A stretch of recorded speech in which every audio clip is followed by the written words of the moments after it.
اور یہ حقیقت بات ہے میرے بھائیوں، اس امت میں سیدنا ابوبکر صدیق رضی اللہ تعالیٰ عنہ کی مبارک ذات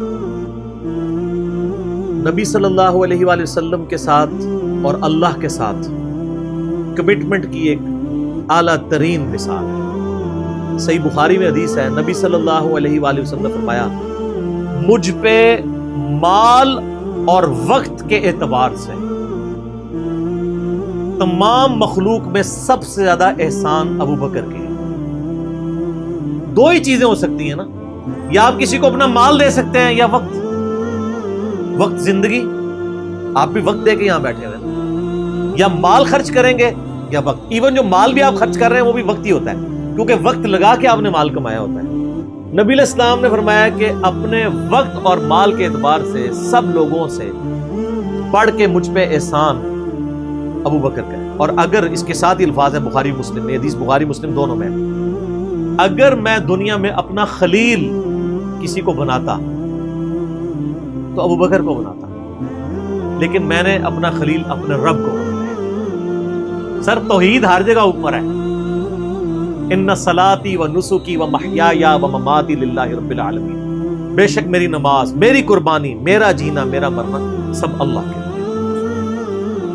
البتہ ابوبکر میرے دین کے اعتبار سے اور مودت کے اعتبار سے میرے دوست، میرے بھائی، لیکن خلیل اللہ ہی ہے۔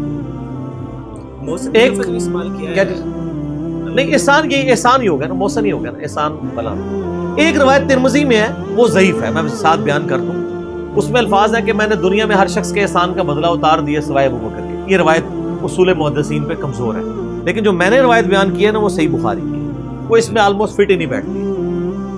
تو سیدنا ابوبکر صدیق رضی اللہ تعالیٰ نے کوئی موقع نہیں جانے دیا نبی علیہ السلام کے ساتھ اپنی کمٹمنٹ میں کہیں پہ بھی کمزوری نہیں دکھائی پوری زندگی۔ آپ کو پتہ ہے صحیح بخاری میں موجود ہے، عروہ ابن زبیر حضرت ابوبکر کا نواسہ کہتا ہے کہ میں نے عبداللہ بن عمر بن عاص سے پوچھا کہ نبی علیہ السلام پہ جو کافروں نے مصیبتیں ڈھائی تھیں ان میں سے کوئی مشکل وقت ہمیں بتائیں۔ احد کا وقت تو سب کو پتہ ہے، تو انہوں نے کہا مجھے وہ وقت یاد ہے کہ مکے کا دور تھا، تو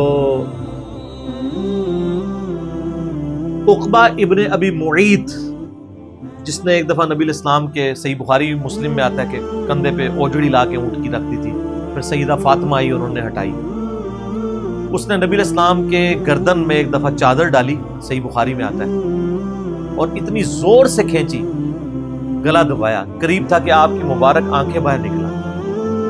اتنے میں سیدنا ابوبکر صدیق وہاں آئے اور انہوں نے اس کو مار کے ہٹایا، اور قرآن کی وہ آیت پڑھی، کیا تم ایک شخص کو صرف اس لیے مار دینا چاہتے ہو کہ وہ کہتا ہے کہ میرا رب اللہ ہے؟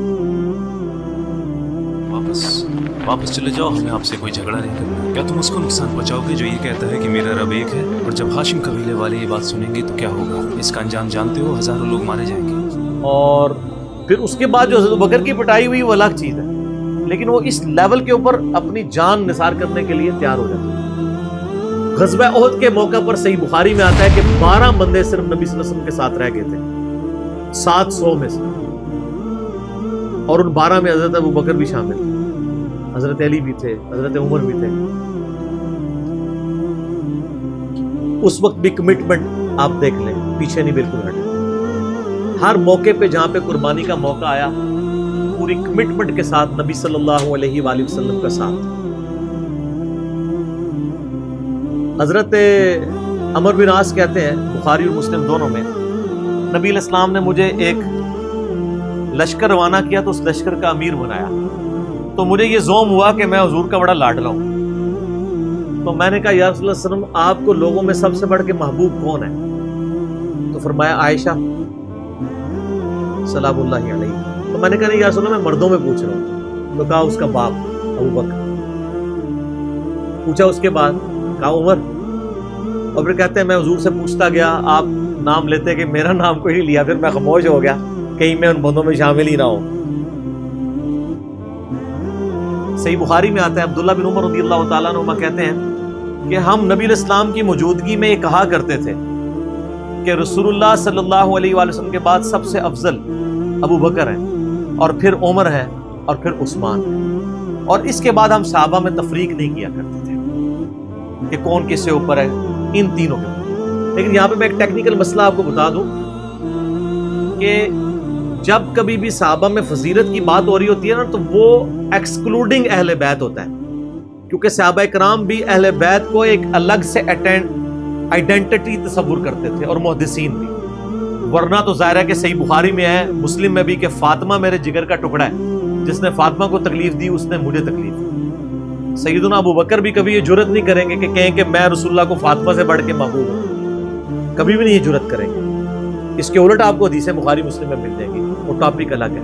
میں آپ کو ایک شرعی مسئلہ سمجھا رہا ہوں، محدثین کے ہاں، صحابہ کے ہاں جب کبھی بھی صحابہ کی فضیلت کی بات ہو رہی ہوتی ہے تو وہ ادر دین اہل بیت ہوتا ہے، یعنی اگر یہ فضیلت کی بات ہو رہی ہے تو اس میں حضرت فاطمہ، حسن و حسین، حضرت علی شامل نہیں ہے، وہ ہاں وہ الگ سے ہے، وہ کیٹیگری الگ ہے، وہ اہل بیت کی کیٹیگری میں فال کرتی ہے۔ اور یہ اہل بیت کی کیٹیگری اتنی سٹرونگ ہے، آپ حدیث کی کتابوں میں دیکھیں گے کہ صحابہ کرام کے فضائل پہ چیپٹر الگ ہے، اہل بیت پہ الگ ہے، اور امہات المومنین پہ الگ ہے۔ ایون امہات المومنین کو بھی اہل بیت سے الگ سے ذکر کیا جاتا ہے۔ اہل بیت کی ٹرم جو محدثین کے ہاں مانی جاتی ہے، اگرچہ امہات المومنین بھی اہل بیت ہیں، لیکن وہ اسپیسیفکلی سیدنا علی، حسن حسین اور سیدہ فاطمہ کے لیے۔ تو یہ میں آپ کو کیٹیگری بتا دوں۔ تو بہرحال یہ خود مولا علی علیہ السلام کے بارے میں صحیح بخاری میں آتا ہے، محمد ابن حنفیہ نامی ایک عورت سے حضرت علی کا بیٹا تھا، اس کا نام تھا محمد۔ حضرت فاطمہ کی زندگی میں تو حضرت علی نے دوسری شادی نہیں کی، وہ صحیح بخاری مسلم میں آتا ہے، نبی اسلام نے ان کو منع کیا تھا، یہ ان کی خصوصیت تھی۔ بعد میں انہوں نے کچھ شادیاں کی، اس سے بھی اولاد ہوئی، جس میں حضرت سیدہ حنفیہ نامی ایک عورت تھی، ان سے ایک بیٹا تھا محمد ابن حنفیہ۔ صحیح بخاری میں آتا ہے حضرت ابوبکر کے فضائل کے چیپٹر میں کہ محمد ابن حنفیہ کہتا ہے کہ میں نے اپنے والد علی ابن ابی طالب سے پوچھا، ابا جان بتائیں رسول اللہ کے بعد اس امت میں سب سے افضل کون ہے؟ تو انہوں نے کہا ابو بکر۔ تو میں نے پوچھا اس کے بعد؟ فرمایا عمر۔ اور ان کا میں تیسری دفعہ میں نے سوچا کہ میں اگر پوچھا تو یہ عثمان کا نام لیں گے، تو میں نے کہا اس کے بعد تو آپ کا ہی نمبر ہوگا، لیکن وہ تو علی تھے نا۔ تو انہوں نے کہا کہ میں تو عام مسلمانوں میں سے، وَمَنْ أَحْسَنُ قَوْلًا مِّمَّنْ دَعَا إِلَى اللَّهِ وَعَمِلَ صَالِحًا وَقَالَ إِنَّنِي مِنَ الْمُسْلِمِينَ۔ اس سے بڑھ کر کس کی بات ہو سکتی ہے جو لوگوں کو اللہ کی طرف بلائے، خود بھی نیک اعمال کرے، اور پھر بھی کہ میں عام مسلمانوں سے مسلمان ہوں، میں بھی مسلمان ہی ہوں، بہت بڑا پیر فقیر یا کوئی اپنے آپ کو ایکسٹراڈنری نہ ماننا شروع کر۔ اس حدیث میں بھی سیدنا ابو بکر صدیق رضی اللہ تعالیٰ عنہ کی فضیلت کو خود مولا علی نے بیان کیا۔ پھر بخاری مسلم میں وہ جو حدیث ہے سقیفہ بنی ساعدہ والی، جو اختلاف ہوا تھا، اس میں آپ کو پتا ہے سیدنا علی نے بیعت نہیں کی تھی حضرت ابوبکر کی 6 مہینے تک، بخاری مسلم دونوں میں آتا ہے۔ پھر سیدہ فاطمہ بیمار ہو گئی، ان کی تیمارداری کرتے رہے، پھر سیدہ فاطمہ فوت ہو گئی، بخاری مسلم کے الفاظ ہیں۔ حضرت علی نے حضرت فاطمہ کی وفات کے بعد دیکھا کہ لوگوں کا رجحان ان سے کم ہونا شروع ہو گیا۔ جب تک حضرت فاطمہ زندہ تھی تو ظاہر ہے نبی اسلام کا ایک وہ معاملہ تھا، تو پھر انہوں نے حضرت ابوبکر کو پیغام بھیجا کہ آپ میرے گھر آئیں اور اپنے ساتھ کسی کو نہیں لے کے آنا۔ اس حدیث کو روایت سیدہ عائشہ کر رہی ہے، اور حدیث بخاری میں بھی ہے، مسلم میں بھی۔ اور اما عائشہ کہتی ہیں کہ سیدنا علی کی یہ خواہش تھی کہ حضرت عمر نہ جائیں، کیونکہ ان کے مزاج میں ذرا تیزی تھی۔ تو حضرت ابوبکر حضرت علی کے گھر جانے لگے تو حضرت عمر نے روک لیا، ان کا آپ کو میں اکیلے نہیں جانے دوں گا۔ ہائے ہائے، ابو بکر تو پھر ابو بکر ہے نا۔ انہوں نے کہا اللہ کی قسم نبی کے گھر والوں سے ہمیں کوئی شر کی امید نہیں ہے۔ ان کو تھا کہیں بلا کے ایجنسیوں کے ہاتھوں گرفتاری نہ کروا دے، آج کے دور میں بات کروں تو حضرت بکر اکیلے گئے۔ سیدنا علی نے حضرت بکر سے کہا کہ اللہ نے جو آپ کو ہم پہ فضیلت دی ہے اس امر خلافت میں، ہمیں آپ سے کوئی حسد نہیں، لیکن نبی علیہ السلام کی قربت کے ناطے اور آپ کے اہل بیت ہونے کے ناطے ہم یہ سمجھتے ہیں کہ ہمیں اس مشورے میں شامل کرنا چاہیے تھا۔ تو سیدنا ابوبکر نے رونا شروع کر دیا۔ رونے کا مطلب یہ تھا کہ انہوں نے اس چیز کو ایکسیپٹ کیا کہ یہ ٹیکنیکلی مسئلہ مس ہینڈل ہوا ہے، لیکن وہ کیوں ہوا وہ میں نے پورا 3 گھنٹے کا لیکچر ریکارڈ کروایا، مسئلہ 55B، وصی رسول کون ہے اور حدیث قرطاس کا تحقیقی جائزہ۔ جب رونا شروع کیا تو سیدنا علی نے کہا کہ بس اب میں آپ کی اعلانیہ بیعت کروں گا. بارے میں کہ آپ رسول اللہ کے خلیفہ ہیں. اپنا ہاتھ آگے بڑھائیں تاکہ میں بیعت کر سکوں. یہ ہے للہیت. ورنہ وہ کہتے ہیں کہ ابوبکر میں بیعت کرتا ہوں، باہر جا کے بتا دینا. یہ کام ہوتا تو اکڑ والا ہوتا، لیکن وہ تو علی تھے. اکڑ تو دور دور تک نہیں تھی، زہد تھا، عاجزی تھی، اللہ کا تعارف تھا. کہا میں اعلانیہ بیعت کروں گا آپ کی. آج کے ہوتے تو کہتے جی باہر جا کے آپ بتا دیں، میں ایک ٹویٹ کر دوں گا پیچھے سے کہ بس ہو گئی ہے ہمارا آپس میں. ظہر کے وقت بخاری مسلم کے الفاظ ہیں، سیدنا ابوبکر نماز کے بعد ممبر پہ چڑھے اور حضرت علی کے فضائل بیان کیے، اور پھر بیان کیا کہ ان کے بیعت نہ کرنے کی وجہ کیا تھی، اور پھر ممبر سے نیچے اتر آئے. پھر حضرت علی ممبر پہ چڑھے اور حضرت ابوبکر کے فضائل بیان کیے اور اپنے بیعت نہ کرنے کی وجوہات بتائیں، اور پھر اعلانیہ بیعت کی، اور حضرت علی ممبر سے اترے تو تمام مسلمان پھر حضرت علی سے خوش ہو گئے کہ انہوں نے اس مسئلے میں قربانی والا معاملہ کیا. تو یہ بھی ایک موقع تھا. اس میں الفاظ ہیں کہ حضرت ابوبکر کہتے ہیں اللہ کی قسم حضرت علی سے روتے ہوئے کہ مجھے نبی کے گھر والے اپنے گھر والوں سے بڑھ کے عزیز ہیں. اور آپ کو مزے کی بات بتاؤں، صحیح بخاری میں ایک کرٹیکل حدیث ہے حسن و حسین کے چیپٹر کے اندر، امام بخاری نے ڈالی ہے. وہ امہات المومنین کے چیپٹر میں نہیں ہے، حسن و حسین والے چیپٹر میں، کہ حضرت ابوبکر کہتے ہیں کہ رسول اللہ کے قرب کو ان کے اہل بیت کے قرب میں تلاش کرو. کون کہہ رہے ہیں؟ حضرت ابوبکر. اور اہل بیت سے مراد کون؟ سیدنا حسن و حسین.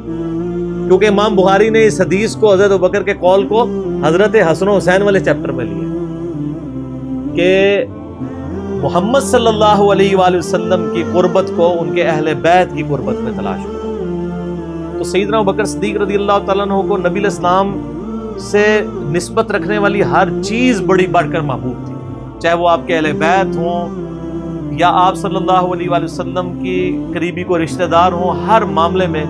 اس لیے آپ دیکھیں نا، کمپرومائز آپ کو کہیں نظر نہیں آتا. سر بخاری میں آتا ہے کہ صلح حدیبیہ کے موقع پر حضرت عمر سے بھی تھوڑی سی مس ہینڈلنگ ہو گئی تھی. یا رسول اللہ ہم کیا حق پہ نہیں ہیں، پھر دب کے کیوں صلح کر رہے ہیں؟ حضور نے فرمایا کہ میں اللہ کا پیغمبر ہوں. پھر بھی تسلی نہیں ہوئی، حضرت ابوبکر کے پاس آئے، پھر حضرت ابوبکر نے ڈانٹا.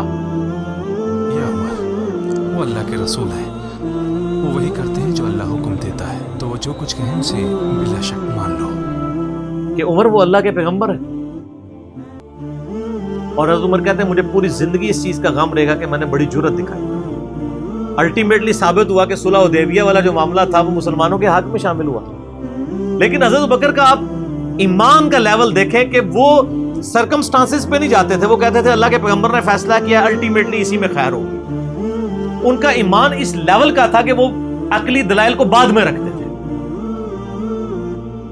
اور وہاں پہ بھی آپ کو نظر آیا، اور انہوں نے حضرت عمر کو کہا کہ عمر وہ اللہ کے پیغمبر ہیں، جو فیصلہ کر رہے ہیں وہ ٹھیک ہے.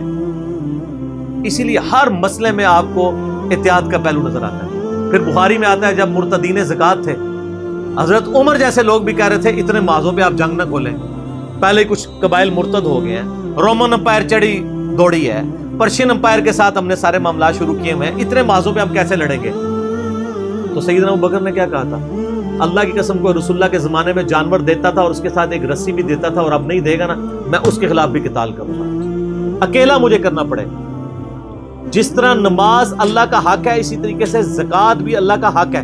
جو نماز اور زکوٰۃ میں فرق کرے گا میں اس کے خلاف قتال کروں گا. وہ ریٹ آف دی گورنمنٹ کو چیلنج کر رہا ہے. زکوٰۃ مال میں سے حق ہے، اور واللہ جس نے بھی نماز اور زکوٰۃ میں فرق کیا تو میں اس سے قتال کروں گا. اور جو حصہ وہ رسول اللہ کو دیا کرتے تھے اگر اس میں کمی آئی میں پھر بھی ان سے قتال کروں گا. اور اگر انہوں نے معاشرے سے غداری کر. حضرت عمر کے الفاظ ہیں بخاری میں کہ اللہ تعالیٰ نے ابوبکر کا سینہ کھول دیا تھا اس مسئلے میں، اور ابوبکر کی باتیں سن کے ہمارا سینہ بھی کھل گیا. حالانکہ پورے صحابہ ایک طرف کھڑے تھے، ابوبکر ایک طرف کھڑے ہوئے تھے. ان کی جو نبی علیہ السلام سے کمٹمنٹ تھی نا، وہ ان کو ہٹنے نہیں دیتی تھی. صحیح بخاری میں آتا ہے، آپ کو پتہ ہے لشکر اسامہ کے اوپر بڑے بڑے صحابہ نے اعتراض کیا کہ یہ اسامہ تو کل کا بچہ ہے، 15-16 سال کا، اتنے سینئر صحابہ اس کے انڈر لگا دیے ہیں.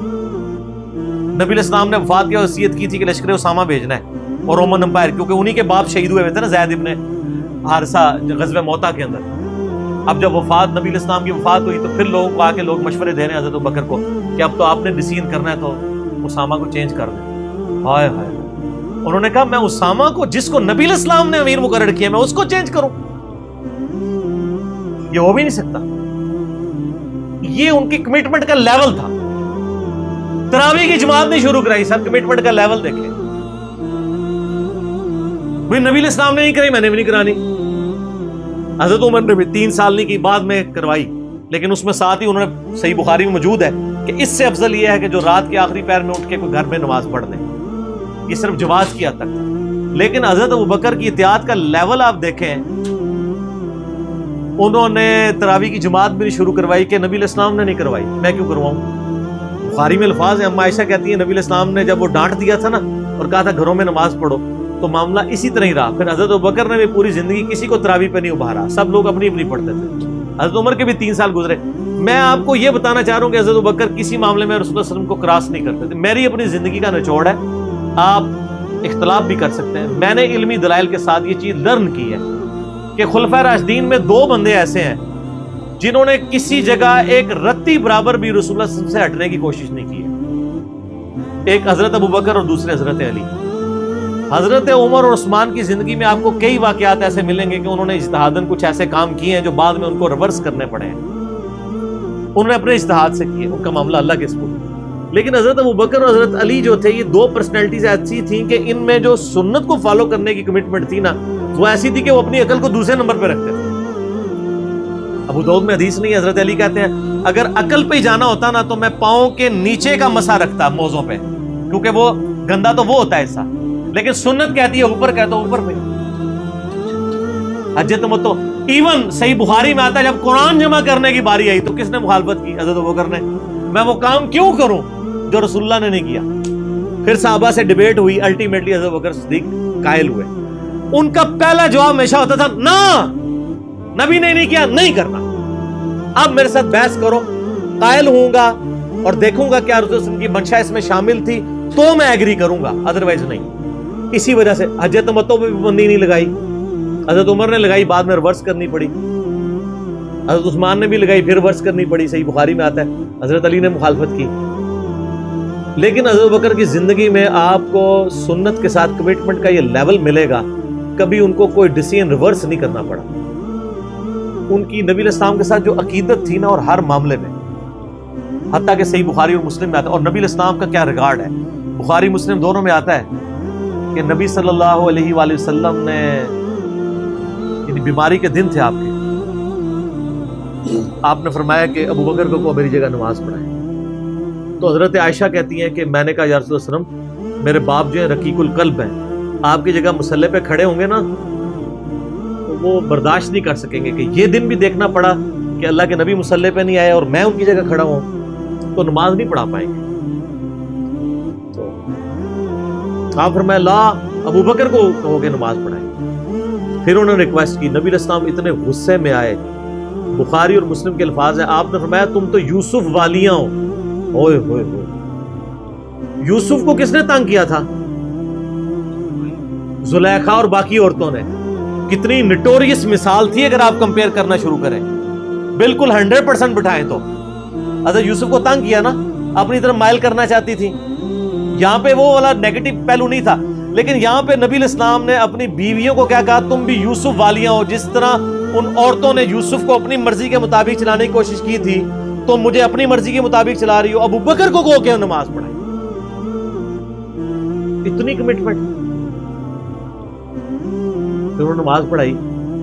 صحیح بخاری میں آتا ہے, اما عائشہ کہتی ہیں حضور اپنی وفات کے دنوں میں کہتے تھے, عائشہ میرا ارادہ ہے میں تیرے بھائی عبد الرحمن بن ابی بکر اور تیرے باپ ابی قحافہ ان کی یعنی کنیت تھی, اس کو بلاؤں اور ان کو میں لکھ دوں. مجھے خطرہ ہے کہ میرے بعد کوئی ڈیمانڈ کرے گا, لیکن اللہ اور میری امت ابو بکر کے علاوہ کسی کے لیے راضی نہیں ہوگی. یہ تو بعد میں پتہ چلا نبی علیہ السلام اشارتاً کیا بات کر رہے تھے, امر خلافت. اس حدیث کے تحت میں نے 55B مسئلے میں بتایا کہ نبی علیہ السلام اگر اپنی زندگی میں کسی کو خلیفہ نامزد کرتے تو حضرت ابو بکر کو کر کے جاتے, کیونکہ نبی علیہ السلام بادشاہ نہیں تھے, اللہ کے پیغمبر تھے. آپ اپنے خاندان میں کبھی بھی یہ معاملہ نہیں کر سکتے، اور یہ بات صحابہ کرام کو پتہ تھی، لیکن جب اللہ نے آپ کو گارنٹی دی کہ اللہ اور میری امت ابو بکر کے علاوہ کسی پہ راضی نہیں ہوگی، تو پھر نبی الاسلام نے اس مسئلے کو ان اٹینڈڈ چھوڑ دیا۔ بخاری میں ہی آتا ہے، ایک عورت حضور کے پاس آئی اور کہا یا رسول اللہ آپ فوت ہو جائیں اور میں اس کے بعد آؤں اور آپ کو نہ پاؤں، تو فرمایا ابو بکر سے مل جائے میرے بعد۔ اشارے تو کافی آپ نے چھوڑے ہوئے تھے اس حوالے سے۔ صحیح بخاری مسلم میں حدیث ہے، نبی علیہ السلام ایک باغ میں بیٹھے تھے، ابو موسیٰ اشعری کہتے ہیں دروازے پہ دستک ہوئی، آپ فرمایا جو کوئی بھی ہے اسے جنت کی بشارت دے دو۔ کہا دروازہ کھولا سیدنا ابو بکر، میں نے کہا رسول اللہ صلی اللہ علیہ وسلم نے جنت کی بشارت دی، تو انہوں نے کہا تکبیر بلند کی اور اللہ کا شکر ادا کیا، اللہ اکبر کبیرہ والحمدللہ کثیرہ۔ نبی علیہ السلام کنویں کی منڈیر پہ بیٹھے ہوئے تھے، آپ نے ابو بکر کو اپنی دائیں جانب بٹھا لیا ٹانگیں لٹکا کے، وہ جو پرانے زمانے میں بڑے کنویں ہوتے تھے نا، چھوٹی سی دیوار باہر نکلی ہوئی ہوتی۔ پھر تھوڑی دیر بعد دستک ہوئی، آپ فرمایا اب بھی جو آتا ہے جنت کی بشارت دے دو۔ دروازہ کھولا سیدنا عمر، ان کو بشارت دی، انہوں نے بھی پھر اللہ کی حمد اور تکبیر بلند کی۔ پھر تیسری دفعہ دستک ہوئی، فرمایا اب جو کوئی ہے اسے جنت کی بشارت دو، لیکن ان مصیبتوں اور پریشانیوں کے ساتھ جو اسے آئیں گی۔ دروازہ کھولا تو سیدنا عثمان تھے، انہوں نے اللہ کی حمد بیان کی اور کہا میں اللہ کی پناہ میں آتا ہوں ان فتنوں سے اور پریشانیوں سے جسے مجھے اس کا سامنا کرنا۔ حضرت عمر کو حضور نے بائیں جانب بٹھا لیا، اب دائیں اور بائیں جگہ ختم ہو گئی تھی، تو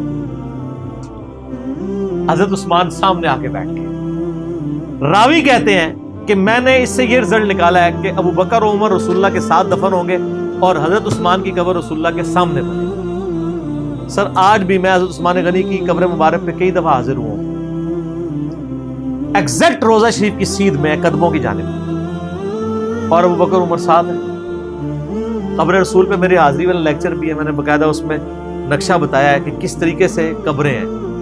یہ بہت بڑی فضیلت ہے کہ سیدنا ابو بکر عمر نبی الاسلام کے ساتھ دفن ہوئے اس جنت کے ٹکڑے میں، جو بخاری میں حدیث ہے میرے گھر سے میرے ممبر تک جنت کے ٹکڑوں میں سے ایک ٹکڑا ہے، اور امام بخاری نے باب باندھا ہے قبر رسول سے ممبر رسول جنت کا ٹکڑا ہے۔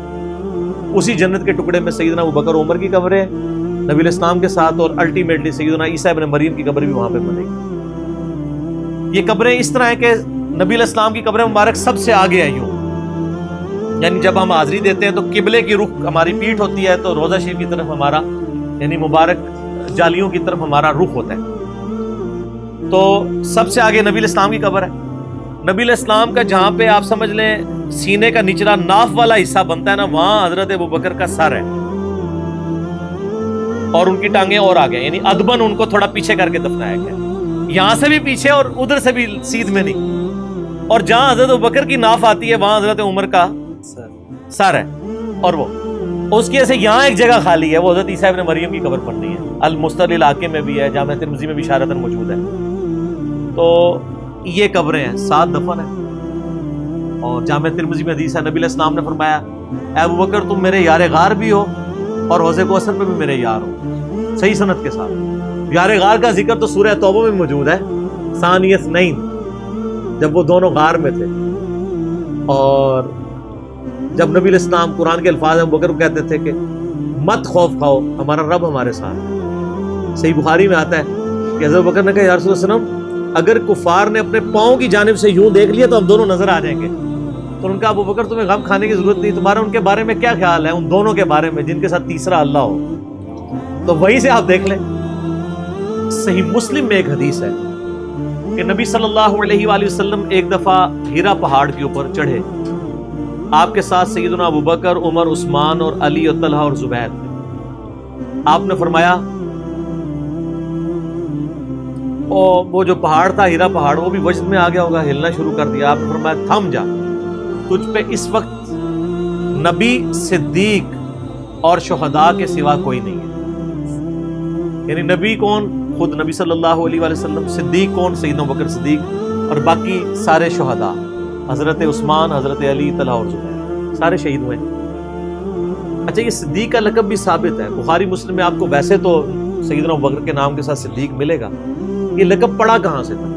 وہ دلائل النبوہ امام بیہقی کی کتاب میں بھی ہے، سنن طبرانی کے اندر بھی، اور کئی کتابوں میں موجود ہے، صحیح ابن حبان میں، ابن خزیمہ میں، کہ معراج کے موقع کے اوپر جب نبی صلی اللہ علیہ وآلہ وسلم نے بتایا کہ راتوں رات اللہ نے مجھے بیت المقدس سے تک، خانہ کعبہ سے بیت المقدس اور وہاں سے آسمانوں کی سیر کروائی ہے، تو آپ کو سیدنا ابوبکر کو آ کے کافروں نے کہا کہ دیکھو تمہارا ساتھی کس طرح کی باتیں کر رہا ہے، تو انہوں نے کہا کہ ہم نے نبی صلی اللہ علیہ وسلم کے کہنے پہ اتنی بڑی بڑی چیزیں مان لی ہیں، تو یہ کہہ رہے ہیں تو یہ بھی ٹھیک بات ہے، تو یعنی وہ تصدیق کرنے والے بنے، اس وجہ سے ان کو صدیق کہا جاتا ہے۔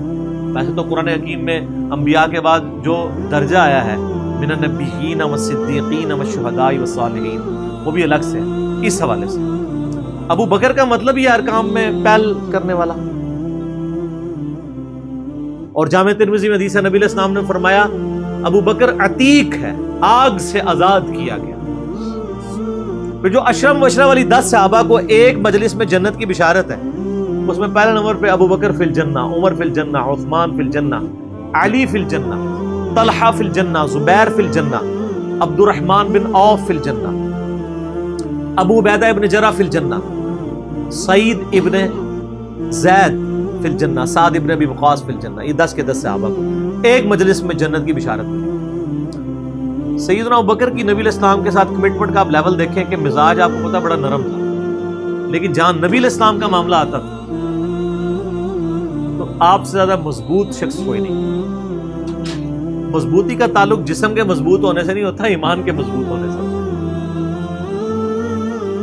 منکرین زکوٰۃ کے خلاف، مسلمہ کذاب کے خلاف بڑے بڑے لوگوں کے اس وقت پاؤں جب لڑکھڑانے لگے ہیں تو سیدنا ابوبکر نے فرنٹ سے لیڈ کیا۔ عرب قبائل جو مرتد ہوئے تھے، عرب کی سرزمین میں جتنے فتنے ہیں 2 سال میں حضرت ابوبکر نے دبا دیے ہیں۔ حضرت عمر اس وقت خلیفہ بنے جب عرب کے فتنے ختم ہو چکے تھے،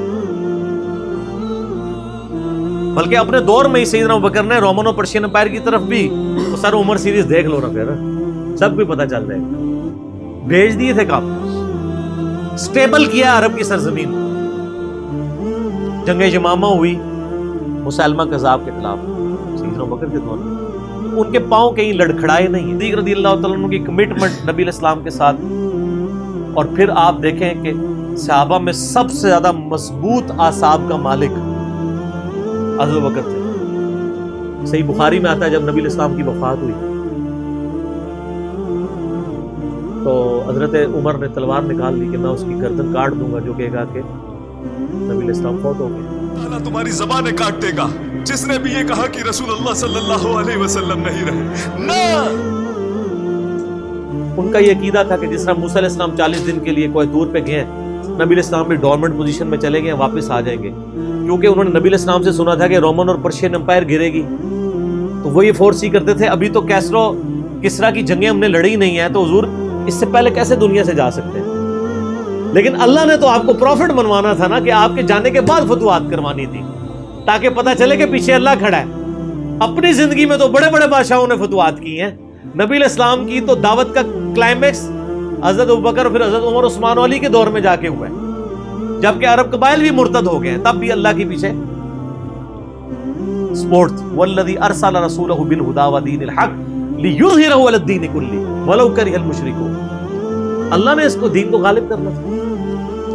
تو بخاری کے الفاظ ہیں، حضرت عمر نے کہا میں اس کی گردن اتار دوں گا۔ حضرت ابوبکر آئے، انہوں نے حضرت عمر کو دیکھا، اگنور کر کے سیدھا حجرہ عائشہ میں گئے، نبی علیہ السلام کے مبارک کفن کو ہٹا کے آپ کے ماتھے پہ بوسہ دیا اور کہا یا رسول اللہ، اللہ آپ پہ 2 موتیں جمع نہیں کرے گا، ایک موت تو سب کے نصیب میں، اب تو ہمیشہ کی زندگی آپ کو اللہ نے آخرت کی دے دی ہے۔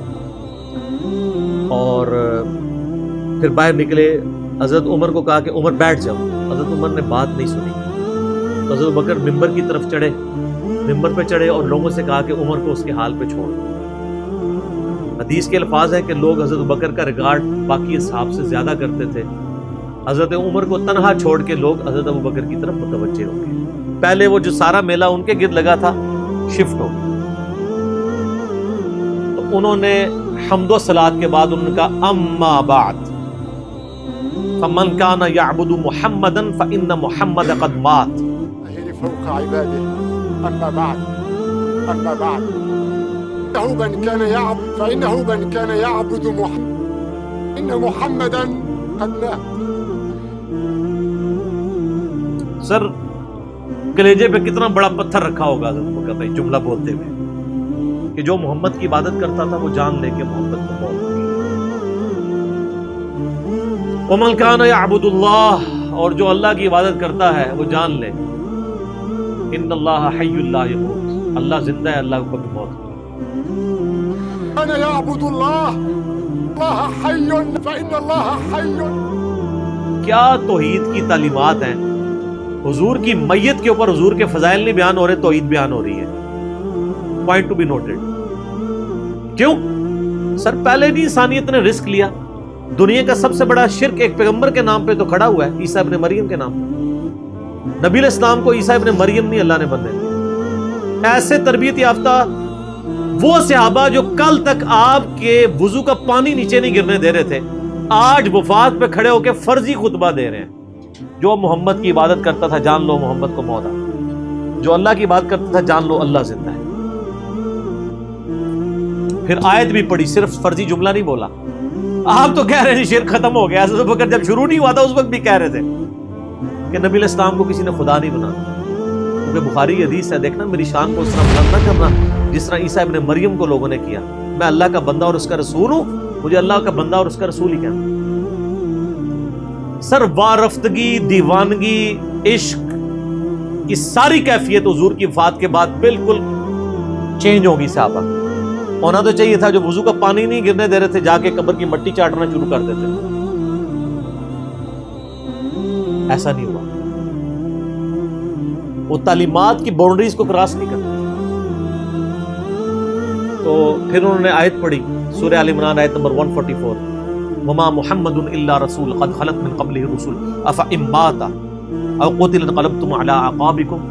محمد تو نہیں مگر ایک رسول ہی، اگر یہ فوت ہو جائیں یا دین جو جنگ میں قتل کر دیے جائیں، شہید ہو جائیں، کیا تم دین سے الٹے قدم پھیر جاؤ؟ جو کوئی دین سے الٹے قدم پھیرے گا اللہ کا کوئی نقصان نہیں کرے گا اور اللہ ثابت قدم رہنے والوں کو جزا دے گا.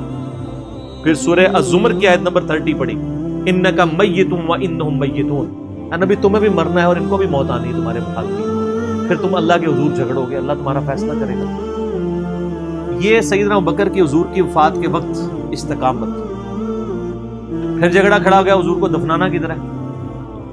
جامعہ ترمذی میں حدیث ہے، سیدنا ابوبکر کہتے ہیں کہ میں نے نبی علیہ السلام سے یہ بات سنی تھی کہ اللہ اپنے پیغمبر کو وہیں پہ موت دیتا ہے جو اس کے لیے سب سے پسندیدہ جگہ اللہ کے نزدیک ہوتی ہے. تو حضور کی جو چارپائی ہے نا اس کے نیچے ان کی قبر کھودو، وہاں پہ اللہ نے ان کو موت دی. پہلے صحابہ میں رائے نہیں طے ہو رہی تھی کہاں دفنانا. پھر سنن نسائی الکبریٰ کے اندر پورا وفات النبی چیپٹر ہے، سنن ابن ماجہ میں بھی موجود ہے کچھ حصہ اس کا. پھر لوگوں نے پوچھا کہ نبی علیہ السلام کا جنازہ ہوگا؟ انہوں نے کہا ہاں ہوگا. اسی طریقے سے تکبیر کہو اور سورہ فاتحہ اور اس کے بعد درود شریف اور اس طریقے سے 4 تکبیرات پڑھو. لیکن ایک فرق تھا کہ نبی علیہ السلام کو پروٹوکول صحابہ نے دیا ہے کہ آپ کی جو جنازے کی نماز ہے نا وہ جماعت کے ساتھ نہیں ہوئی. صحابہ نے یہ پروٹوکول دیا ہے کہ حضور کی میت کی موجودگی میں بھی کوئی شخص امامت نہ کروائے. حجرے میں ایک طرف سے لوگ داخل ہوتے تھے، اکیلے اکیلے جنازہ ادا کرتے تھے. وہ ڈیٹیل میں آتا ہے 2-3 دن تک جنازہ ہوتا رہا. پہلے یعنی مرد داخل ہوئے، اس کے بعد بچے، غلام، پھر عورتیں، اس طریقے سے سب نے جنازہ پڑھا. ظاہر ہے 1 لاکھ سے زیادہ لوگ تھے جنازہ پڑھا. اس موقع پہ بھی سیدنا ابوبکر کی آپ استقامت دیکھیں. ورنہ حضرت عمر کتنے اسٹرانگ اصحاب کے مالک تھے، ان کی حالت آپ دیکھ لیں. جب ضرورت پڑی ان کے مضبوط اصحاب کی تو کولیپس کر گئے. ابوبکر ہی کھڑے ہوئے تو حضور کو پتا تھا نا میں نے مصلی پہ کسے کھڑا کرنا ہے. اور بخاری میں الفاظ ہیں جب مصلی پہ کھڑا کیا فرمایا ابوبکر کے علاوہ سارے دروازے بند کر دو، صرف ابوبکر کے گھر کا دروازہ جو مسجد کی طرف کھلتا ہے، جو مسجد کا دروازہ ابوبکر کے گھر کی طرف ہے وہ کھلا رکھو، باقی سارے بند رکھو. تو نبی علیہ السلام کو یہ پتا تھا کہ کس لیول کا کس بندے کا یعنی ایمان ہے، اس کے اعصاب ہیں. اور بخاری کے الفاظ ہیں جب حضرت ابوبکر نے خطبہ دیا، حضرت عمر کہتے ہیں میرے پاؤں میرا بوجھ نہیں اٹھا سکے اور مجھے یقین آ گیا کہ حضور فوت ہو گئے. یہاں قرآن و حدیث سن کے کسی کے کان پہ جوں تک نہیں رنگتی، وہاں پہ حضرت ابوبکر کا خطبہ اور آیات سن کے حضرت عمر کہہ رہے ہیں کہ میرے پاؤں میرا بوجھ نہیں اٹھا سکے کہ یہ تو واقعی تو قرآن کی آیت، اور اس میں بخاری مسلم صحیح بخاری میں الفاظ ہیں کئی دن تک ہم جب بھی صحابہ ایک دوسرے کو ملتے تھے تو یہی آیت سنایا کرتے تھے، وما محمد الا رسول قد خلت من قبلہ الرسل افئن مات او قتل انقلبتم علی اعقابکم، کہ محمد تو نہیں مگر ایک رسول، انہیں بھی تو موت آنی ہے، تاکہ ہمیں یہ یقین آ جائے کہ حضور دنیا سے چلے۔ تو یہ صحابہ کرام علیہم رضوان کی نبی علیہ السلام کی عقیدت تھی، اور سیدنا ابوبکر آپ کو بالکل سب اول میں نظر آئیں گے، ٹاپ آف دا لسٹ، معاملات کو ہینڈل کرنے میں، چیزوں کو بالکل من و سنت کے مطابق ڈھالنے میں، اور ہر معاملے میں رجوع لانے کے اوپر، اور اہل بیت کے ساتھ کمٹمنٹ کے اوپر، ہر مسئلے میں آپ کو حضرت ابوبکر صدیق کی قربانیاں ٹاپ آف دا لسٹ نظر آئیں۔